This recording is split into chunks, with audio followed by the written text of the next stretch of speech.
projects, financing mining projects. And we'll talk about the shape of the mining and commodity sectors as the world begins its journey towards a decarbonised future. This is a great opportunity to hear from Australia's rugby royalty and a leading voice in the Australian mining industry. Nick, welcome. It's great to see you again, and thank you very much for joining. Great to see you, Stefan, and lovely to meet you, James. Stefan, I'm just going to quickly pull you up. I had a week with you on our road trip in New Zealand, and I thought I'd lectured to you enough about my background, because you did say in that introduction, that very kind introduction, after a career in rugby, I just wanted to remind you that I didn't have a concurrent career. Well, I did, and I was either a law student at Sydney University or I worked in a mid-sized legal practice as I played rugby, because, as I said, I didn't have a professional career. I was lucky enough to be an amateur in the 10 years that I pulled on that gold jersey. So I just thought I'd quickly pull you up again. I thought that week we're on the road. Thank you, Nick. It's good to be accurate. Look, can I ask a question right on that? Would you have rather have been in the professional era, or are you glad you were in the amateur area? Because then I guess you had to focus on your studies, didn't you? Yeah, no, James, you're exactly right. And, I'd love to have $1 for every time someone said, Nick, what did you do after rugby? Assuming that you played professional rugby, because the game went professional as it should have, and it needed to in 1996. It was after the 95 World Cup.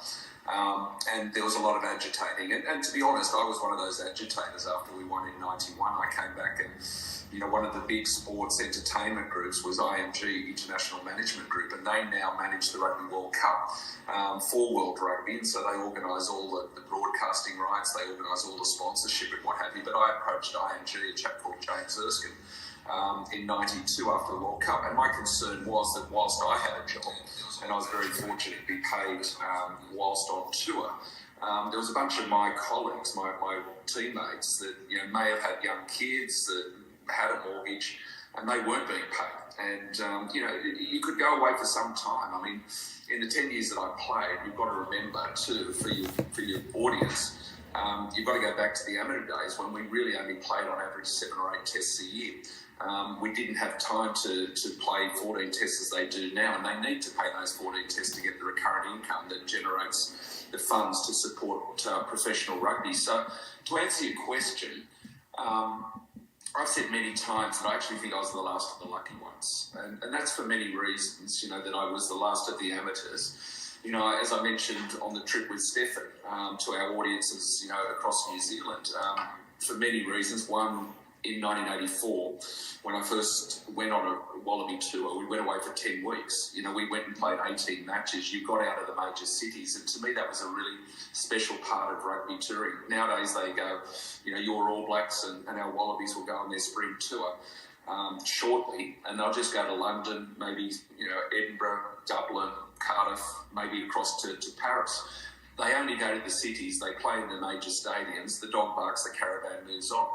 As I mentioned also, the 65 tests I was lucky enough to play, and I only played one night game. Why is that important? Because I'm a huge believer in a great French expression called le troisième mi-temps, which translates to the third half. And, nowadays when you're finishing your test match at 9 o'clock and, if you go to a press conference, you're not finishing till 10:30, you don't get a chance to break bread with the opposition, to have a beer in their changing room, or, as we often did, have an after-match dinner.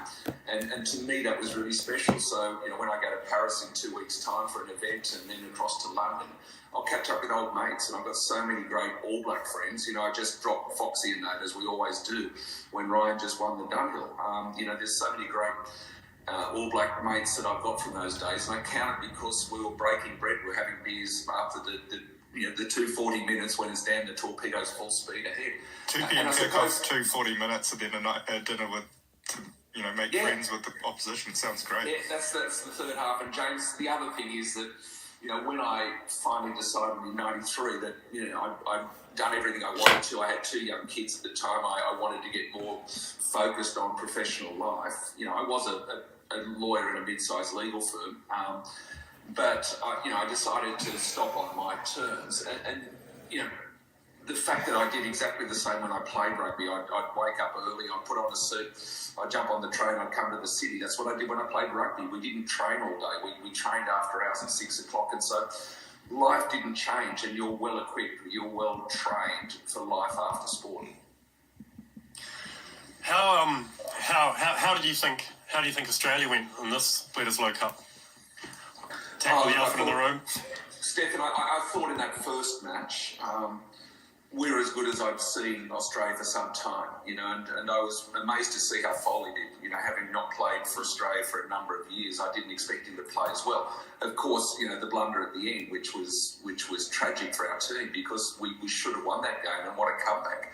You guys don't often get 20 points in front and surrender a lead, as you did in that first test. So there were green shoots as far as I was concerned. Of course, we've got a World Cup starting in a year's time in France, or in 11 months to be accurate.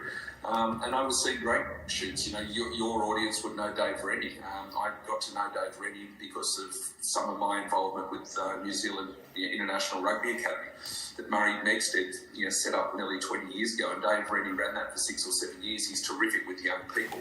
And, I've got to know Dave quite well as well, since he's taken on the Australian captaincy. So I was quite chuffed the way we were progressing and bringing through new players. And there was a good balance between some experience and youth. But then we get to Eden Park, the bogey ground. And again, we just got blown away. We played terribly. We made a million mistakes. You guys dominated. And sadly, I've still got that record of being a part of the 86 team. It was the last time we won it at Eden Park in Auckland. Yeah. And obviously we were proud of that outcome, but we've had the Auckland ABs have copped a fair amount of criticism recently in how they're preparing for games and coaching. How do you think about the relationship between coach and captain, and how's that changed? Yeah, look, I've always, because I have been a professional for sort of 35 years of my life. A lawyer, then an investment bank with a French investment bank, and now in private equity. As you said, Stefan, you introduced me. For 27, 28 years, I've been involved in financing the global mining industry. But look, I very much compared when I took over the captaincy of the Wallabies in 1988 as a 26-year-old, and my then national coach was Bob Dwyer. Bob and I, we didn't come from similar backgrounds. Bob was a Randwick man. I was a Sydney University man. As far as our clubs, I really didn't know Bob for some strange reason. He didn't even speak to me before he made me captain. I was overseas in Europe. I got a phone call from my mother-in-law, of all people, to say, I've just listened to the midday news and you've been announced as captain of the Wallabies. That was April 1988. So it was very strange. But to get back to your question, I very much saw coach captaincy as a chairman of a board and the chief executive. And you're not there to agree, of course. Chairmans aren't there to just rubber stamp chief executive's decisions. They're there to interrogate it along with the other non-executive directors. They're there to ask questions, to look at the vision, to look at the particular goals for any given period. And to interrogate the execution plan. And Bob and I, we would often debate, we would often argue. We didn't do it in front of the team at training, albeit, we might know that we weren't in agreement. We'd do it typically behind closed doors, but we'd always make sure we got on the same page. And, that's why I think it's very much like chairman, chief executive. And, Bob and I have got a great relationship with this today. Today he's, nearly 82 years of age, I think. And, we see a lot of each other. Our wives get on well, and it's lovely memories from, and we just celebrated our 30 years. Sadly, it wasn't really celebration 30 years since winning the World Cup because of COVID, so we couldn't have a team reunion. When you took up the captaincy and ultimately led the Wallabies to incredible success, a lot of change needed to be brought through into the team to get to that point. Can you talk about what how you approached that and what you learned in preparing a team to get ready for something like that? Yeah, look, there was a lot, Stefan, and if you don't mind me being a touch long-winded, I think some of your viewers will find it interesting, and I've certainly learned a lot from sport and what we had to do to change the culture of the team, to go on to be a very consistent team, because I suppose to cut to the chase, the first 2 years that I captained the Wallabies, 88, 89, were very inconsistent. Business is about consistency. It's about individual and team consistency. and performance. You don't want one great year and then one lousy year in business, nor do your shareholders. You don't want one great game, and you talked about the inconsistency this year of the All Blacks. I mean, who would have believed that they could be so good one week and so lousy the next week? When I played 20 tests against New Zealand, and sometimes I can seriously remember being able to count the number of mistakes they made in 80 minutes on one hand. Sometimes it was literally 2 or 3 mistakes, a turnover, maybe 1 or 2 drop balls. And that's the thing that surprised me about this current crop of All Blacks, the number of mistakes they're making, and that's why teams sense that they've got a chance against this All Black team. But getting back to the inconsistency that we experienced, 88, 89, we had a very consistent series against the All Blacks when you guys toured for 6 weeks and the typical 3 tests every 4 years, or every 2 years, but every 4 years in Australia. So we had 2 lousy matches in Sydney. We played at the unloved inner western ground called Concord Oval for 2 years, and those matches were there. Sean Fitzpatrick had just taken over as skipper. We had a great game at Ballymore in Queensland in 89. If I've got any regrets, 30 years into retirement, it's that we didn't win that British Lions series. A great game at Sydney Football Stadium, beating the Lions 4 tries to 0. Went up and physically got bashed up at Ballymore, lost by I think 6 points, and then in the decider, some of your viewers might remember, albeit you probably weren't watching too much of the Wallabies back then, but the great David Campese, with a few minutes to go and we were leading by a couple of points, got the ball behind our line, and the obvious thing to do was kick it out on the full. We defend the next couple of minutes, but Campo, and I rate him as arguably the best player I ever played with.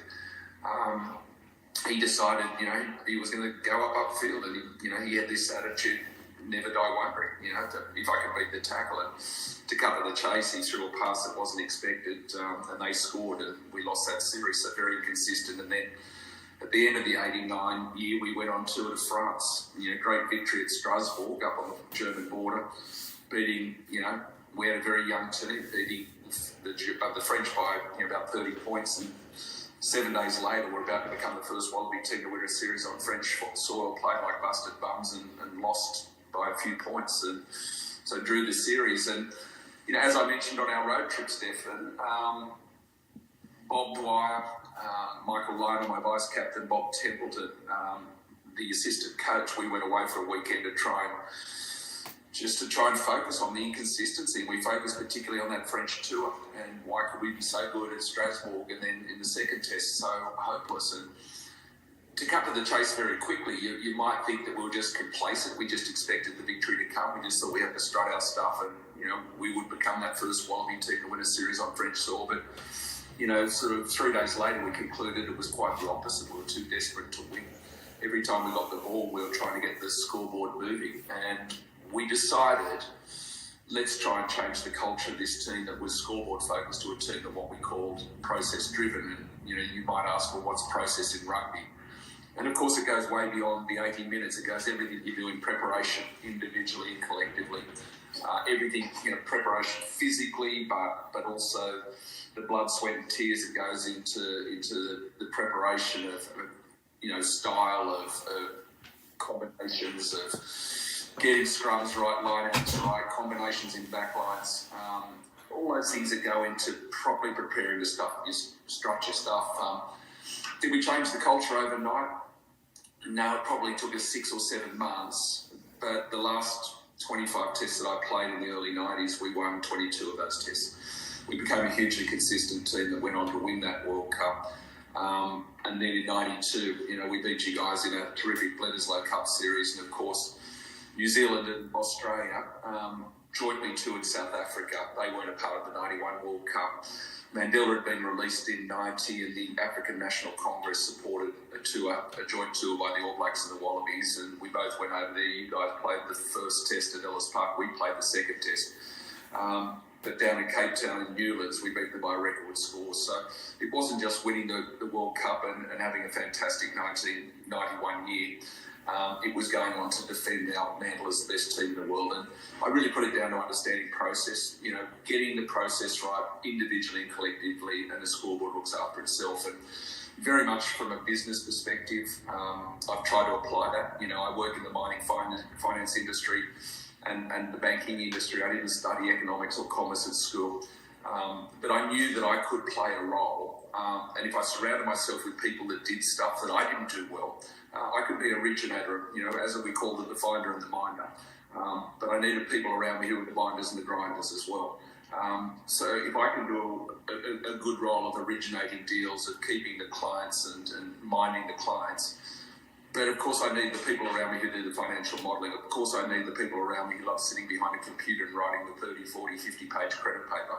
Of course I need the geologists, that understand the rocks and the mineralisation and the important due diligence that goes into that vis-a-vis mining projects, and the metallurgists that go into the processing of the rocks to extract the gold or the zinc or the lead or the nickel, or the marketing that goes into coal or iron ore and all the various specifications, and the engineers that are required for the building of plants. So it is very much a process what I do for a day job, very much like I learned in rugby or in sport. Get the process right, the scoreboard looks after us. Nick, I've almost got, or not almost, I've got goosebumps when you talk like that, because I think what for me that really clearly states is, in the end, sport, rugby, whatever sport it is, it's decisions that are made at the moment, and it's down to an individual and their performance, and really that's whether that's gut feeling, whether that's their skill set after practicing for 10 years doing it, or whatever it is. But if you can make that part of it such a small part of the outcome, and everything else is process driven, and it really reminds me of investing. In the end, it's a gut feeling. After all these models that we build and research that we do, if you want to buy company X and with the expectation that it generates a return, that is all backed up by process. But in the end, it's that sort of personal decision making at the end that you can be wrong or right, but you can reduce the times that you're wrong by having that process. I guess the question I have... Yeah, James, you're very right. I mean, if I could just go into that. I mean, you talked about the research and all the various people that you have, that go into the research and the sector and the individual company, and then you look at the balance sheet and you look at the forecasts going forward that are going to impact, their forecasts. For us, it's production, it's operating costs, it's all in sustaining costs in the mining industry. But you're dead right about the judgment at the end of the day. You individually have to make the call, and just as a scrum half and a captain of the rugby team, my judgment was critical. That's why when people say, Nick, the obvious thing that you have to have as a scrum half is a lightning fast pass off the deck, accuracy in the pass, great communication with your number 10, all the things that go into my game, my defensive game, my organisation. But one thing they forget about is how important my lateral vision is, because that impacts my judgment. And if I've got huge confidence that my lateral vision is 270 degrees, if I lose my confidence, all of a sudden it might be 180. I need to know where the black jerseys are and where the gold jerseys are, because that defines where space is and my judgment. My judgment's got to be right 95% of the time, 9.5 times out of 10, because I often get first use of possession. So that gut feeling spontaneously is really critical, but it's backed up by hundreds and hundreds and hundreds of hours of individual training and collective training with my team that forms the foundation. So how do you grind, processes of grind though? I mean, it's... there's no doubt. And so how do you get buy-in? How do you get buy-in from, junior members of the team, both professionally and in rugby, to have them understand that process will help them better their judgment? You lead by example. James. I mean, I was a kid who grew up swimming twice a day when I was young. So for 6 or 7 days, I swam competitively. I won state titles just across at North Sydney, across the harbour here. Then I was 3 hours on a train when my parents put a straw hat on my head at Bota and put me on a train. So is to get to school and 9 is to get home. So the swimming went, but I became a middle distance runner. I ran 800s, 1500s and 3000s. And those two disciplines held me in really good stead to go on from a kid who wasn't good enough to play first 15 in his school to then go on to have a decade with the Wallabies from the age of 22 and captain the team for half that period. So to answer your question, I think when the young guys came into the team, if their captain and leader and the senior guys in the team were prepared to do the blood, sweat and tears, well, then they'd follow suit. They quickly realised that if they wanted to put on a gold jersey, there was some pain to be experienced. I mean, my first coach, Alan Jones, I'll always remember, him telling us the true story, on the 84 tour, which became our only Grand Slam tour when we beat England, Ireland, Wales and Scotland in that order. And they were my first 4 tests. But when he sensed the team was whinging about a very cold Welsh morning leading into the Welsh test match, he plonked us on the ground. Jones always had an analogy for a message he was trying to get across. And that morning, and it goes very much into this thing of process, he spoke about a young 17-year-old Italian boy whose surname was Gucci. And he was approached by his old man. His dad said, "Son, you're close to 18. What do you want to do with your life? I'm interested to know what you'd like to do." And he said, "Dad, I want to go into the clothing industry." And the old man's response was, "Well, here in Italy, everyone's in clothing. You won't be able to compete." And the boy supposedly said, "Dad, I know that, but what I want to do is get the best of everything. I want to get the best fabrics. I want to get the best designers and the best manufacturers. I want to produce a fantastic garment that people will want to buy." And the old man said, "Well, son, if you're going to do that, you're going to have to charge the top price. People won't be able to afford your gear." And the boy's response was the message that Jones was getting across, certainly the young 22-year-old. The boy said, "Dad, long after the price is forgotten, the quality remains." And that was very much a part of the culture that we built into the team. We had a lot of young guys that came in after the Lions series, and this goes back to Stefan's question about how did we turn around the team to go into the early 90s and become a very consistent team. And it's not only that thing of changing the culture, it was very much changing the jigsaw puzzle of the team. And so Bob Dwyer knew that we had to put some more starch in the pack. We got beaten up at Ballymore by the Lions, but he also knew that there were a lot of really good young players that we could bring into the team with the foundational members. And so you've got to remember, when Tim Warren and Jason Little came into the team in 1989, at the age of 19, they weren't playing for Queensland. When Phil Kearns came into the Australian team, again at the age of, in 1989 as well, he wasn't playing for Randwick Firsts. Eddie Jones was. And yet, Dwyer had the foresight to pick those two guys. Willie Offham-Gower came into the team. There was Tony Daly and Ewan McKenzie, as well as Phil Kearns in the front row that came in around about that time, 89, 90, 19 and 20-year-olds. John Eales came in 91 as a 20-year-old. So the jigsaw changed dramatically, but the young guys saw the way the old guys worked. People often say about David Campese, he was just a natural talent. He was a phenomenal player. Campese was one of the hardest workers I ever saw, as a winger. We had the great Simon Poyton, one of the toughest, hardest workers. You guys had them in sways in the 80s and the 90s as well, but that was very much a part of setting the template for the young guys to watch, and they knew if they wanted to stay a part of the team, they had to commit, and it was about very much commitment. This was the pig in the bacon and eggs. Absolutely committed to the process, not the chook that's just involved. Do you think that as the process in a team or a business, as the senior guys leading by example are developing the process and are probably a little bit further on than just coming up with a concept, that is kind of the pinnacle of that team, and once it's already established and then new people come and try and drive that process forward, leaders change, you retire, you've got new people to take forward that process. Is that perhaps when things start to come off the boil because you don't have ownership of that process because you didn't develop it in the first place? And perhaps that's what's happening in the All Blacks at the moment. Yeah, look, it could be very much. I mean, leadership is critically important, and it doesn't have to be the guy who's got the C next to his name. I attribute our success in the 91 World Cup, and I'm sure John Eales would say the same about our 99 success, that both those teams were surrounded by leaders. There would have been 4 or 5 guys in our 91 team that gave me great support. People like Michael Liner, who I played over 50 tests with as my number 10, who was often my eyes and ears, and we had a great communication. As I mentioned, Simon Poyton and Rod McCall, those sort of people were critical, and the best teams have a number of leaders that support each other and what have you. Interesting what you say about the young people as they come through. I mean, hopefully they've been well mentored, that they look to take the baton and continue to look for ways to improve and to continually get better.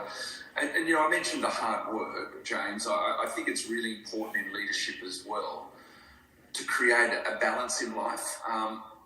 When we call it the on-off button, particularly tour, when it's on, do whatever it takes to prepare to strut your stuff in the 80 minutes. But make sure you turn it on off. Make sure you switch it on to off so that you get balance, you can enjoy each other's company. We only had one rule, particularly on tour. Don't do anything when it's on off, that when you come to switch it on back on at say 7:30 or 8 in the morning, that it's going to impact your performance in preparation. And sometimes I think businesses in particular go way overboard in not having that balance. I mean, my daughter worked for one of the big American investment banks for 4 years. She studied commerce and law at Sydney University, and I won't mention the name, but 3 years in Sydney, 1 year in New York. I promise you guys, she would get home on average at 2 to 3 a.m. in the morning when she'd be with us, and she'd be up again at 7:30 to get back to work. She was just dumped at sort of 7 and 8 o'clock, a whole bunch of assignments. There were pitch presentations to make to clients the next morning, and my daughter is a perfectionist, and so she would just stay there until it was absolutely perfect. I mean, that's no way to bring on young people. You've got to have a balance, and you can't work people 110, 120 hours a week. So she quickly left, and she's now in one of the major hedge funds just upstairs from where our building is down at Circular Quay. So you've got to get a very fine balance, and a part of culture is making sure that people have a bit of fun and enjoyment in doing, because they then can, as they grow up, take on leadership. They remember that, and you just don't dump people on young people. Yes, you work hard when you're young, and you've got to show the leaders and the bosses that you're prepared to roll up your sleeves, but you've got to make sure you have a balance in all this thing. I'm a stickler for those sort of things. You've got to have fun doing what you do, otherwise people burn out. One of the things, I mean, is with process, people sometimes think it becomes mechanical. But what you've obviously done well, and maybe your story around Campese can sort of talk to this, which is create space for them to, show their flair, show their talent, and in turn succeed. Yeah, well, Stefan, you might recall that a couple of times on our road trip that I did mention it, because I'm a huge believer in, as I said, the hard work being what we call the Gucci factor. I'm a huge believer in getting the process right. But one of the other things I believe is create an environment as a leader that allows people to occasionally make a mistake. As I said, if you make too many mistakes, and hopefully you learn from it, particularly in business. My daughter just recently had a fraud where it would have almost been impossible in the know your client and a sort of due diligence to have been able to pick up on that. But, she had this fraud, and it cost them a fair bit of money. And the boss, because I see him a bit, we're in the same building, he said, look, that's okay, it's fine, Jess will learn from that. She was devastated, she was distraught, but she'll learn from it, and that's the important thing. You make a mistake, you pick yourself up, you dust yourself off, and you learn from it. You become a better investor or a better rugby player. And you mentioned the Campo incident, and I mentioned it earlier that, with a couple of minutes to go against the Lions, he made a mistake that the journalists said after the game, it should cost him his jersey. Even the great Andrew Slack, who was my first Wallaby captain, he captained us on that Grand Slam tour. He was a journalist, and he came out publicly and said, you can't pick him again. Dwyer can't pick him. He's too much of a liability. And this grew and grew and grew, and I think it was the Thursday after the Saturday Test match as a young captain.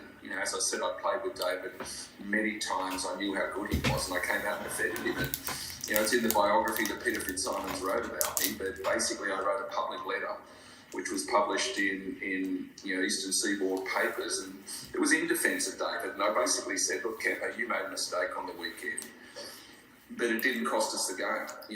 We had 79 minutes in which to win that game. And I said, you'll learn from your mistake, there's no doubt about that. But I went on to say that, Campo, if I was selecting the team tomorrow, you would be the first player I'd select. And without shackles, if Bob Dwyer had said, Campo, I'm going to give you another chance, but thou shalt kick out on the full in year 22, you would have destroyed the essence of what David was about. As I said, he was never going to die wondering. And I think a really important thing, particularly, leaders encouraging young people in life, across all facets of life, is allow them to walk the tightrope in life. And if you walk the tightrope in life, you're going to occasionally fall off. That is a natural thing, but learn from your mistake, become a better investor, become a better sports person, become a better musician. Whatever your trade is, become a better person from your mistake.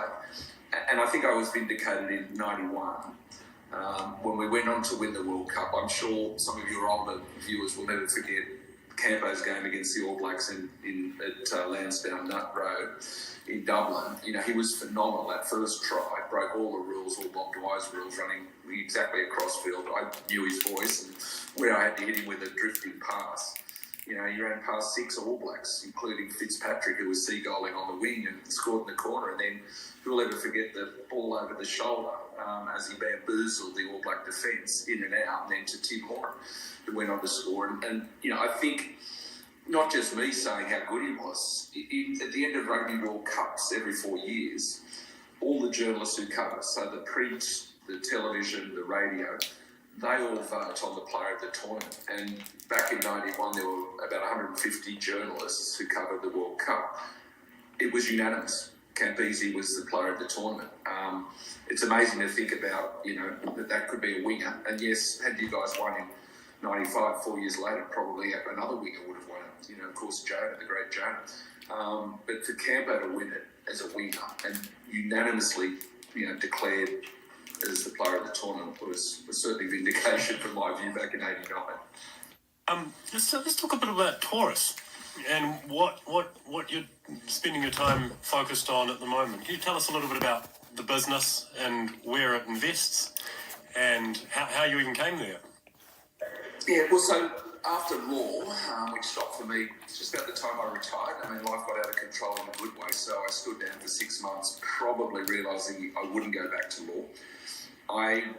One of my clients at the firm was the French investment bank Société Générale, and I got to know a guy who was passionate about rugby who ended up heading up the global commodity derivatives team, so oil and gas, but also very much precious metals and base metals.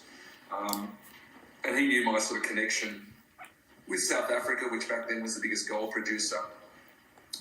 He probably saw me as someone who was connected there. He wanted to start to open up particularly South Africa, as a mining jurisdiction for the bank, and so he employed me in Paris. We had 4 years over in Paris. I formed a joint venture with Rand Refinery. Back then it was the biggest gold refinery in the world. It had capacity of 1,000 tonnes because of the days of the Witwatersrand Basin back in the 70s and 80s. We ended up completing the loop and I opened a physical gold desk in Paris. And we ended up selling refined bars up in India. So that was a really interesting thing. But at the same time, I also was very much a part of setting up the project finance team in London. I realised that as a bank, we did infrastructure and project finance, but we didn't have a focus on mining. And that was costing us some deals. And we realised the head of the project finance team up in Paris was also an Australian. And we needed to have, in mining, there's a lot of complexity, there's a lot of detail, there's a lot of due diligence that has to go into the technical process, and as I said, the rocks, the mineralisation. So we set up a project finance team, did a lot of derivative business in the precious metals and base metals sector, came back and was invited to run back in Sydney the mining finance team for 10 years. Had some great colleagues around me, so we did project financing, construction finance for building projects in Asia and Australia. We also did the Macraes mine, which was, I think, my only involvement in New Zealand. And so I really enjoyed that for a decade. And then I joined Taurus Funds Management. We hung our shingle in about 2007. I joined about 2010. We started managing equity funds. So we would invest in mining companies that typically were completing feasibility studies, pre-feasibility, sort of going into bankable feasibility, try and ride that valuation curve. Typically take 5, 10, 15% of the equity of a company, an emerging company, take a board seat. We managed 2 equity funds up until about 2012-13. There was a lot of volatility in the equity markets, particularly in commodities, during the GFC and coming out of that. And we found that most of our LPs, our investors, which typically were US endowments, high net worths, family offices, they didn't like that volatility. And so a bunch of the team came out of investment banks. And we thought, let's go back to a less volatile product, which of course is debt. So we raised our first debt fund around 2014, which is $1 billion US, mainly from big US institutions, endowments, but also pension money, pension funds that are looking for a stable return, a double-digit return. And we've recently, 3 or 4 years ago, raised our second fund, which is a 1.3 billion. So typically, we do project finance, acquisition finance. We're in precious metals, gold, silver, base metals, copper, lead, zinc, nickel, tin, cobalt, so a lot of the battery metals that we talk about. We do metallurgical coal, not thermal coal, as is the preference of our investors. So we've got a lot of exposure in Queensland's Bowen Basin, which is a big metallurgical coal province. Of course, that goes into steel, not power production. And we also do industrial minerals. So, one of the flavours of the month at the moment, particularly because of, sadly, the Ukraine war, is fertilisers, so potash and phosphate. We also do mineral sands, ilmenite, rutile, zircon. Anything from 40 million US to 250 million as a ticket, so we can compete very much with the banks. And it's a great space. Just like rugby took me all around the world, mining takes me around the world to great conferences, occasionally to mine sites. It's better for the technical guys to go to the mine sites. I don't have a lot of value, apart from, meeting communities, looking at the social, environmental, issues, which are always very critical. It's the industry's full of unique people, and so many diverse sectors. It's us lenders, it's the equity markets and the brokers, it's the geologists, it's the engineers, it's the metallurgists, it's the bankers, and then it's all the countries. And we've done a lot in Africa, particularly West Africa, in the Birimian gold belt of West Africa. So just like when I was at SocGen, being a French bank, we had an appetite for Francophone countries up in West Africa, so Mali, Guinea, Burkina Faso, Ivory Coast. Sadly, there's a number of military coups in those regions, but it tends not to impact the operations, the actual mining operations. But we continue to have an appetite there, so we've done probably $1.5–2 billion of funding up in West Africa, and that's always fascinating, to go to those places. And might I just say, Stephanie, in finishing up there and what we do, one of the things I get great pleasure from is leaving legacies. People can sometimes be critical of mining and they forget that it goes into everything that we use, including, these things. And if you want to turn your lights on, if you want to open your garage, if you want to build, buy a car. But you leave a legacy, hopefully. One, rehabilitation is critical in the environmental and social impacts, but it's leaving the legacies of employing people in these third world countries. It's building schools or being a part of helping that. It's building medical clinics and all that. And so sometimes people, forget how important that is. And it's then, of course, the GDP of countries. A lot of those countries that I mentioned, mining, the income that comes from mining and the royalties, it can contribute anything from sort of 25 to 40% of the GDP of the country. Yeah, it's a huge impact in certain regions. The ESG you mentioned, and I guess more generally, lower commodity prices have led to underinvestment over the last wee while. How do you think about that, and do you see commodity prices moving up from where we are now? Well, it depends what commodity you're talking about. I mean, gold's come off a little bit, largely because of, the global inflation that's in the market and also the strength of the US dollar.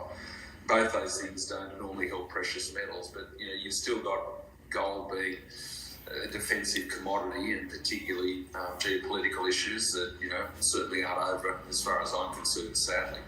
Not only vis-a-vis what's happening in Eastern Europe, but also what's happening in the Asia Pacific. So I don't think the geopolitical issues, and we've just seen, sort of gold bounce back, sort of 3–4% in recent days.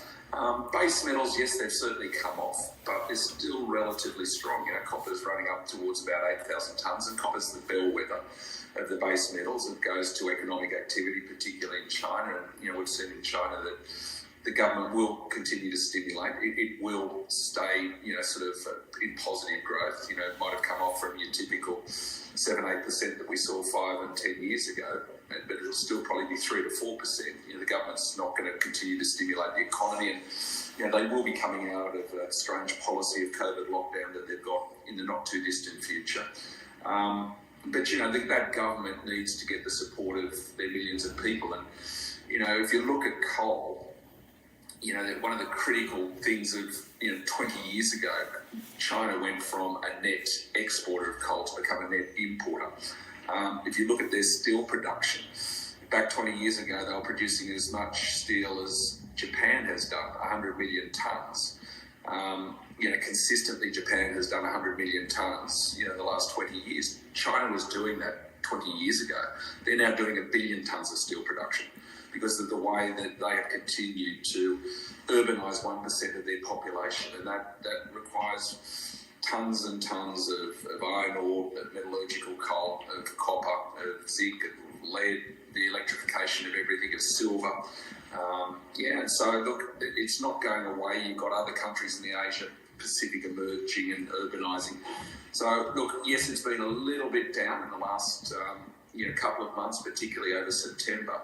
But it's not over, and you've got to remember in the old days, I'm going back 30 years ago when I started in the mining industry, the thermal coal price here in Australia was stable at $20. It hardly moved from 20 Australian dollars, or it might have been US dollars, a tonne. And this will put things in perspective because of the stars aligning in relation to what's going on in Eastern Europe, but also the power crisis that you've got globally that's happening. The thermal coal price is now trading the Newcastle thermal coal, which is a very important global benchmark from the Hunter Valley, at over $400 a tonne, which should put it in perspective. Iron ore's gone through the roof. We have a budget coming up next week, and the new Treasurer, Jim Chalmers, will be announcing that. But a couple of weeks ago, he was expected to be announcing an $80 billion deficit. All of a sudden, that's only going to be $30 billion now from recent projections because of the contribution of iron ore, coal and gas. So we're in a very strong place in Australia, despite going through COVID and lockdowns and all the government stimulus that was required. It's a great space to be, and I know Stefan, from travelling with you guys, New Zealand Funds looks to offer commodities and hedging products as diversification out of your main themes of investment, which I think will play well going forward because it's not over yet, the commodity game, I can assure you of that. It's really interesting to talk to someone that's actually on the ground at the mines, at the... I thought you were going to say coal. I was about to say coal. You were, weren't you? Yeah, I didn't want to, but there we go.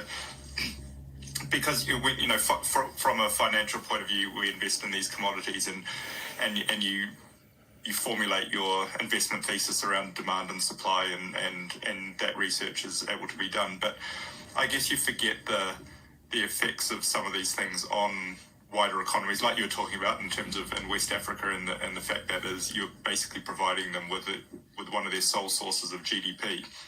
Do you think that with coal at over $400 a tonne? Remember, that's US too. US, yeah, exactly. So it's just got a whole lot more expensive for a New Zealand. Look at where your currency is. Do you think there's been a global mistake around ESG? Because, look, I would far rather coal wasn't burnt than burnt because of what it does to the environment. But you can't just switch off a power source and hope that we're going to sort of all transition. There has to be a transitional period. And where we find ourselves now is a lack of huge amounts of supply of not just coal, but lots of different commodities. When you look at the actual commodities coming out of the ground, are we massively under producing a lot of these commodities still? And is there a lot more money that has to go into it to get the supply up? I think in particular when you look at the base metals, there's no doubt about that, particularly copper, nickel.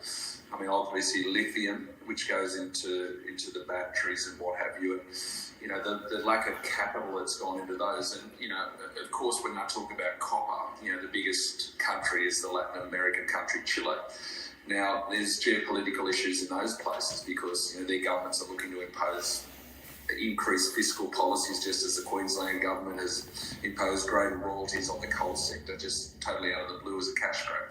So there's all these geopolitical issues that go on. As I mentioned, West Africa has got these various military coups going on. Whilst it hasn't affected operations, it impacts people like ourselves. You know, all of a sudden we might need political risk insurance, investing now in Mali or Burkina Faso, whereas previously we wouldn't, which increases the cost of capital. So there's all these issues you've got to consider, but there's no doubt if you look at where the electric vehicle consumption is projected to go to, for example, as one sector, the current forecast production of copper, of lithium going forward, of nickel, of cobalt, there's no way it can reach the expected consumption of those metals. So what's got to happen is there's got to be more production. What has to happen to get more production?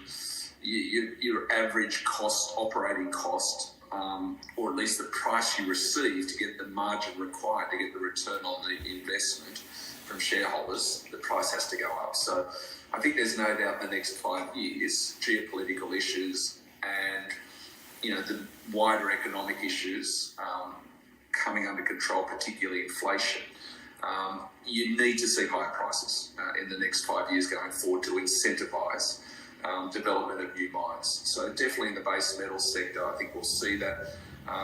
You know, eventually it's hard to build more mines. And to come back to your point on thermal coal plants, people forget, whilst governments, and you would know that we've just had a whole bunch of Teal MPs elected, replacing people like Josh Frydenberg in Kooyong, of all places.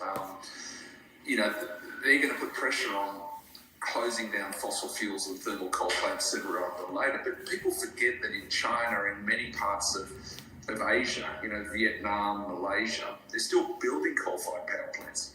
People forget that. You know, China's a huge emitter of carbon dioxide, and yet they don't have to comply with all these global sort of policies that our governments sign up to and net zero by whenever you want, 20, 30, 40 or 50. And one of the things, James, when I think about thermal coal plants that are being built around the world, 3, 4, 5 years ago, I used to hear the expression HEL coal plant, which stands for high energy, low emission. Now, these are the latest technology of thermal coal plants. People forget that they're now being built to greatly reduce, as opposed to 20, 30, 40 years ago, the emissions that, you know, thermal coal plants would put out. And so there's a vast change in technology that we never talk about anymore. And when people talk about closing down the Hunter Valley, which was a huge employer of people, 100,000 people with the, you know, add-on jobs, and, you know, it's a huge employer of people and, of course, contributes enormously to the royalties and the corporate taxes of Australia and New South Wales. People forget, again, that this is the best quality coal in the world. It's 6,000 kilocalories. And what does that mean as opposed to the Indonesian coal, which might be 4,000 kilocalories, or the Victorian coal, which is the lignite brown coal, or the Indian coal? That's the alternative you use if you close down this massive 170 million tonne Hunter Valley coal industry. So your alternative is you use the crap coal that comes out of Indonesia that produces far more emissions in the Chinese and the Vietnam plants, or you continue to use the best coal in the world, which will lower emissions anyway. And so these are some of the conundrums we have when trying to write off the coal industry, particularly in Australia. And so when you forecast, I mean, first question, how long out of interest does it take to get a mine up and running? And there's probably such a generic question depending on the No, it's not necessary, James, because you've got to look at all the different jurisdictions, and it can be quite different between New South Wales and Victoria and Queensland, because one of the critical things is permitting. And so that's typically state governments, and permitting can vary hugely between regions, and can in other countries as well. And some countries are quite anti-coal. When you go to a lot of these emerging countries, you've got to get the communities on board, which means that they have to enjoy some fiscal benefits, and you've got to employ the people, and you've got to leave legacies for the communities, and you've got to tell them you're going to build the project, operate the project, and then rehabilitate the project in a sensible social way. And so people have to see that they benefit. And so it varies from state to state, from province to province, from country to country, and also fiscal policies that attract investment. So to answer your question, a typical mine from exploration and discovery will typically take at least a decade to get up. Your exploration phase is, often 3 to 5 years. Pre-feasibility study stage, so you've got an economic project based on sound and sensible forecasts of commodity prices and how much it's going to cost to build your project and what's your life of mine, etc. That'll take you another 2 or 3 years. Going into definitive feasibility study stage will take you at least another year or 18 months. And through that last process, you're looking to get permitting. So it's anything from 10 to 15 years. And then, of course, as you go towards into definitive feasibility, you're looking at the financing of it, which is often, raising equity, typically 50-50 equity debt, but then going out to the banks. And the banks, here in Australia, won't do West Africa. The European banks will do it, like my old bank, SocGen, or the alternative financiers like ourselves. And there's a lot of them now, but it's getting the right mix of debt and equity and getting the right terms that allow your project to be economic. And there's a lot of work that goes into it. It's a bit like the rugby when I talked about the blood, sweat and tears, but 10 to 15 years would be your typical period cycle to take a project from exploration success. And remember, a lot of projects don't get exploration success. That's why we have so many junior companies on the ASX, on the TSX, the Toronto Stock Exchange, the LME, and the Johannesburg Stock Exchange, typically. I mean, what that shows to me is that as some of these metals become more prevalent, as in they've been, copper, aluminium, even lithium, silver, they've been around a long time, but their usage is going to massively increase because of decarbonisation, because of electric cars, etc. I mean, absolutely, James. This price pressure is massive. Every house that builds has got so much more electrification than the houses that were built 10, 20, 30 years ago. And it takes 15 years to get the supply of them. Absolutely. I mean, and we know the inflationary impact on building a house now. Yeah. You guys have experienced in New Zealand, we have. It's the supply chain that goes into the materials, forgetting about how difficult it is to get labour now.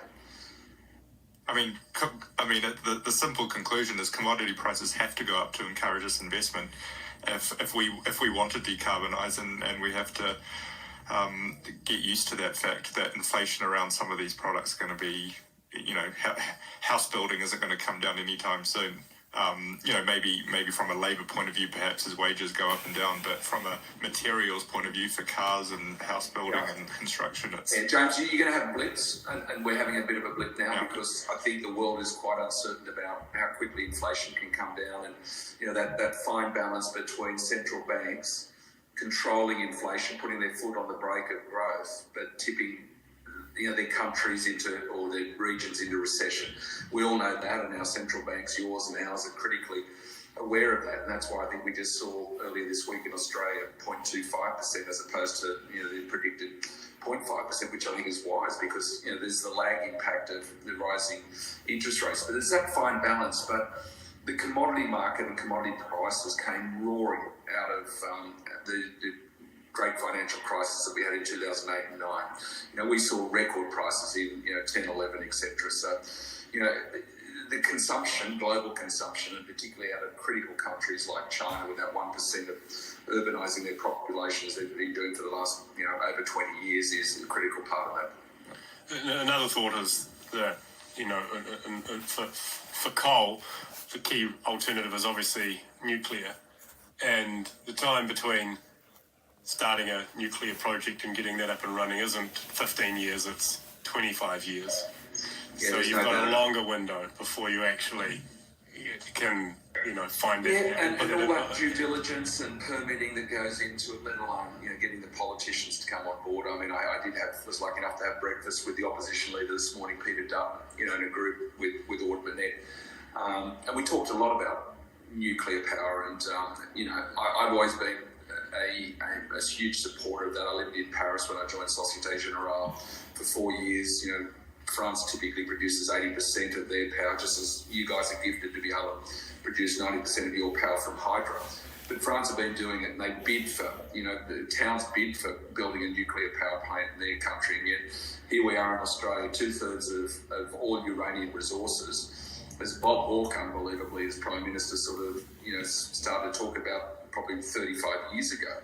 Not only should we be building nuclear module plants, because of our resources, because of our stable country as far as structure, but we also should be considering being a repository of the world's waste, which would be a huge economic benefit to our country, because unlike your country, we've got a very stable structures. We could bury it deep in the ground. We've got a massive continent.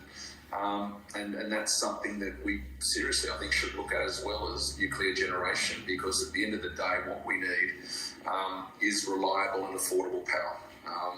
And it's not going to happen. We're about a week away from, as records have stood for, I think, 160 years in this country, of this being our wettest year. And, you can look out over my shoulder, you're not going to see a lot of the harbour, because, again, it's one of those cold, wet, windy days. And when the wind doesn't blow, well, actually it is blowing, but when the sun doesn't shine, all that solar out there in the vast continent of Australia doesn't produce a lot of affordable and reliable energy. Well, I bet Germany is wishing they weren't so reliant on other countries for their energy and had huge made mistake just relying on that Russian gas. We all know. Absolutely. It's easy in retrospect, but even Donald Trump was saying it 3 years ago. Yep. I said those words the other day too. He may have said it in a controversial way, but what he was saying was absolutely right. Why would you rely on countries such as Russia for your energy supply? It's just absolute madness. Absolutely. Last question from me, Nick. How do you think about the relationship between New Zealand and Australia, and where to from here? Stephen, I think we've always been very close, and that's great. And, again, I go back to the third half. When it's sport, sometimes, in corporate life, it's damn the torpedoes full speed ahead, flat out. But we've got a great relationship. I was lucky enough to go up for the centenary of Gallipoli to Istanbul, and then on to the peninsula for the centenary of Anzac Day, 2015, and there are a lot of Kiwis up there as well as Aussies, and I think that Anzac relationship will always cement our relationship, fighting together, supporting each other, defending along with Europe, our allies, and to me that's the thing that binds us together, connects us by the umbilical cord. We compete against each other really hard, which is great, and we also come together, and sort of support each other when efficiencies, sort of make it sensible. But we're always going to have a great relationship. It'll be a love-hate relationship, but I think it's that ultimate looking at each other, just as we have that great relationship with the United States as do you and Great Britain. It's the importance of that relationship and coming together at critical times to support each other. And, we're the big brother, I'd like to say, at least as far as population and the size of our country. And I'd like to think that, if required, from any sort of defensive perspective or any area where we can add value, that we always will. And I have no doubt that would be the case. But at the same time, you guys lead in other areas and, not just sport. Look at Fonterra, for example. It's a global leader in milk products and also your fruits. And we import a lot of things from you guys, your timber, which is so critical, and one of the reasons why we've been struggling in residential building, because during COVID, there were those supply constraints and what have you. But we're always going to be close. It's that ultimate Anzac bond that will continue to bind us and give us that lasting relationship, which I have no doubt will go forward. Fantastic. Any other questions? Nick, are you coming over for the Women's Rugby World Cup? I haven't made that decision yet. It's the big game. It's a double header at Eden Park, isn't it? Yeah, this weekend is a triple header. There's Rita Ora, so I'm sure you. I've missed the boat. I'm sure I'm you. actually going up with. I think Richie McCaw's going to go up, and we've got there. There's an event in Paris on the 24th of October, on Monday, and I think that might be sort of a year before the World Cup final. And they've invited all World Cup winning captains up. So that'd be fantastic. We all have an obligation to go and be with each other. But going back to Paris, of course. That sounds terrible, going to Paris with a whole bunch of ex-rugby captains. That sounds pretty good to me. So that's sort of on the horizon very shortly. But I'm delighted to see how the ladies rugby has grown and it's thrived, both the sevens and the 15s. We're looking forward to this World Cup. I mean, I know our girls have had some disappointment. We've had great success in the sevens, but we've been working very hard and developing going forward. And it's great to see the ladies grow and survive. And we're greatly looking forward to that. And of course, we're hosting the World Cup, which is terrific, in 2027, the men's. And then 2 years later, in 29, we've got the ladies, which we're looking forward to as well. Fantastic. Good series of things coming up.